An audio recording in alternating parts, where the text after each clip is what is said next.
रविवार का दिन सूर्य देवता को समर्पित होता है।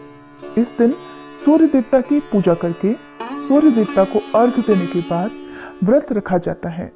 कुंडली में सूर्य देव की स्थिति को मजबूत बनाने के लिए हर भक्त को इस व्रत को जरूर रखना चाहिए। सूर्य देव की कृपा से शारीरिक बल, बुद्धि और यश और सम्मान की प्राप्ति होती है। इस कलयुग में सूर्य देवता ही एकमात्र प्रकट देवता माने जाते हैं और आज की इस वीडियो में आप सुनेंगे सूर्य देव की संपूर्ण व्रत कथा। कथा के अनुसार प्राचीन काल में किसी गांव में एक बुढ़िया रहती थी। वो नियम से रविवार का व्रत किया करती थी। रविवार के दिन सूर्योदय से पहले उठकर बुढ़िया स्नान आदि से निवृत्त होकर अपने आंगन को गोबर से लीपकर साफ करती। उसके बाद सूर्य भगवान की पूजा करती और कथा सुनकर सूर्य भगवान को भोग लगाकर दिन में एक समय ही भोजन किया करती। इसी तरह रविवार का वो नियम पूर्वक व्रत करती थी। सूर्य भगवान की कृपा से बुढ़िया को किसी प्रकार की कोई चिंता, कोई दुख नहीं था। उसका घर धन धान्य से भरा हुआ था।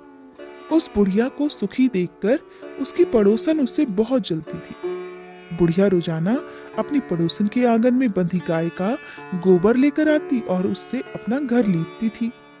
अब शनिवार के दिन रात को एक दिन पड़ोसन ने अपनी गाय को घर के भीतर बांध दिया ताकि बुढ़िया अगले दिन अपना घर ना लीप सके। उधर रविवार की सुबह जब बुढ़िया उठी और लीपने के लिए गोबर लाने के लिए अपनी पड़ोसन के घर गई तो देखा गाय तो आंगन में बंधी भी नहीं थी। इस कारण रविवार के दिन बुढ़िया जो है गोबर ना मिलने के कारण अपना आंगन नहीं लीप पाई। आंगन ना लीप पाने के कारण उस बुढ़िया ने उस दिन सूर्य भगवान को भोग भी नहीं लगाया और उस दिन स्वयं भी भोजन नहीं किया। सूर्यास्त होने पर वह बुढ़िया भूखी प्यासी ही सो गई। रात हुई तो सूर्य भगवान ने उसे सपने में दर्शन दिए और व्रत न करने का तथा उन्हें भोग ना लगाने का कारण पूछा। तब बुढ़िया ने बहुत ही करुण स्वर में अपनी पड़ोसन के द्वारा घर के अंदर गाय बांधने और गोबर न मिल पाने की बात कह दी। तब स्वप्न में ही सूर्य भगवान ने अपनी अनन्य भक्त बुढ़िया की परेशानी का कारण जानकर उसके सब दुख दूर करते हुए कहा, हे माता, तुम हर रविवार को मेरी पूजा और व्रत करती हो। मैं तुमसे बहुत प्रसन्न हूँ और तुम्हें मैं ऐसी गाय प्रदान करूंगा जो तुम्हारे घर आंगन को धन धान्य से भर देगी। तुम्हारी सारी मनोकामनाएं पूर्ण हो जाएंगी। स्वप्न में उस बुढ़िया को ऐसा वरदान देकर सूर्य भगवान अंतर्ध्यान हो गए। प्रातःकाल सूर्योदय से पहले उस बुढ़िया की आंख खुली तो वह अपने घर के आंगन में एक सुंदर गाय और बछड़े को देखती है। गाय और बछड़े को देखकर वो हैरान हो गई। अब जब घर में गौ माता और उनका प्यारा सा बछड़ा हो तो उनके चारे की चिंता तो होगी ही। अब बुढ़िया ने जल्दी से गाय को आंगन में बांधा और उनके लिए चारा लाकर उन्हें खिला दिया। पड़ोसन ने उस बुढ़िया के आंगन में बंधी हुई सुंदर गाय और बछड़े को देखा तब तो वह बुढ़िया से और अधिक चलने लगी। तभी क्या हुआ कि गाय ने सोने का गोबर कर दिया। गोबर को देखते ही पड़ोसन की आंखें हैरानी से फटी की फटी रह गईं। उस समय क्योंकि बुढ़िया गाय के आसपास नहीं थी तो पड़ोसन ने उस बुढ़िया को आसपास ना देखकर तुरंत उस गोबर को उठाया और अपने घर ले आई और वहां पर अपनी गाय का गोबर रख दिया। सोने के गोबर से पड़ोसन कुछ ही दिनों में धनवान हो गई क्योंकि भोली भाली बुढ़िया को तो कुछ पता ही नहीं था। और उधर चालाक पड़ोसन हर दिन जैसे ही गाय गोबर करती और वो सोने का हो जाता अपने घर में रख लेती और बदले में अपनी साधारण गाय का गोबर सोने के गोबर की जगह पर रखकर आ जाती। अब गाय जो थी वो हर दिन सूर्योदय से पहले सोने का गोबर करती। इस प्रकार बुढ़िया के उठने से पहले ही पड़ोसन उस गोबर को उठाकर ले जाती। काफी दिन तक ये सब चलता रहा और बुढ़िया को सोने के गोबर के बारे में पता ही नहीं चला। अब बुढ़िया पहले की तरह हर रविवार को नियम पूर्वक भगवान सूर्यदेव का व्रत करती रही और कथा सुनती रही। सूर्य भगवान को जब पड़ोसन की चालाकी का पता चला तब उन्होंने एक दिन बड़ी तेज की आंधी चला दी।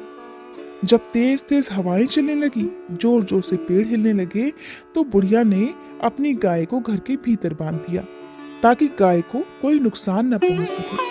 उधर नियम के अनुसार गाय ने गोबर किया, क्योंकि गाय तो घर के भीतर बंधी हुई थी। अब जब गाय ने गोबर किया तो वो तुरंत सोने के गोबर में परिवर्तित हो गया।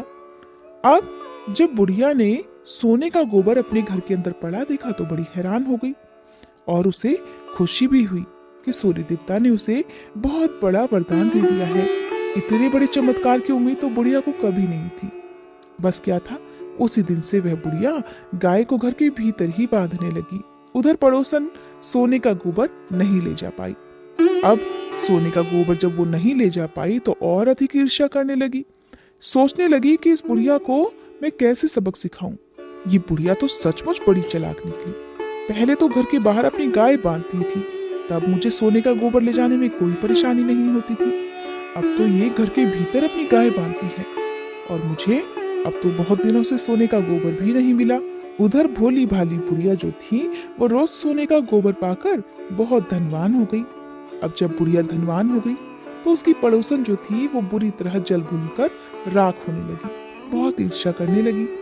अब की बार उसने अपने पति को नगर के राजा के पास भेज दिया और बुढ़िया के पास सोने का गोबर देने वाली गाय है ऐसा अपने पति से कहलवा भेजा, ताकि राजा को पता चले तो राजा उसकी गाय को अपने कब्जे में कर ले। राजा ने जब ये बात सुनी तो उसने अपने कुछ सैनिक भेजकर बुढ़िया की गाय लाने का आदेश दे डाला। अब सैनिक जो थे वो बुढ़िया के घर पहुंच गए। उस समय बुढ़िया सूर्य भगवान को भोग लगाकर स्वयं भोजन ग्रहण करने ही वाली थी। तभी राजा के सैनिक जबरदस्ती गाय और बछड़े को महल की तरफ ले चले। बुढ़िया ने उनसे बहुत प्रार्थना की कि वो उसकी गाय को ना लेकर जाएं। बहुत रोई गिड़गिड़ाई, लेकिन राजा के सैनिक नहीं माने, क्योंकि राजा का आदेश था। अब गाय और बछड़े के चले जाने से बुढ़िया को बहुत दुख हुआ। मारे दुख के उस दिन बुढ़िया ने कुछ नहीं खाया और भूखी प्यासी ही सारी रात सूर्य भगवान से अपनी गाय और बछड़े को लौटाने के लिए प्रार्थना करती रही। उधर गाय राजा के महल में पहुंच चुकी थी। ये देखकर राजा बड़ा खुश हुआ।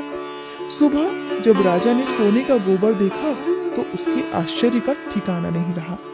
उधर सूर्य भगवान को भूखी प्यासी बुढ़िया को इस प्रकार रोते देखकर, इस प्रकार दुख में देखकर और प्रार्थना करते देखकर बहुत दया आ गई। उसी रात को सूर्य भगवान ने राजा को स्वप्न में दर्शन देकर कहा, हे राजन, बुढ़िया की गाय और बछड़ा तुरंत लौटा दो, नहीं तो मैं तुम पर विपत्तियों का पहाड़ गिरा दूंगा। तुम्हारे राज्य में भूकंप आ जाएगा, तुम्हारा महल नष्ट हो जाएगा और तुम्हारे राज्य में अकाल पड़ जाएगा।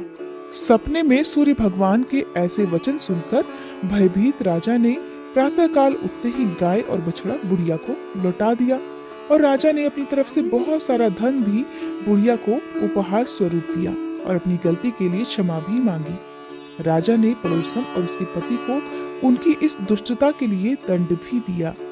साथ ही राजा ने इसके बाद से अपने राज्य में घोषणा करवा दी कि सभी स्त्री पुरुष रविवार को व्रत किया करें और राजा की प्रजा ने भी ऐसा ही किया। रविवार का व्रत करने से सभी लोगों के घर धन धान्य से भर गए, चारों ओर खुशहाली छा गई। सभी लोगों के शारीरिक कष्ट और बीमारियां दूर हो गई। निसंतान स्त्रियों की गोद भर गई। राज्य में सभी स्त्री और पुरुष सुखी जीवन यापन करने लगे। ये थी व्रत कथा।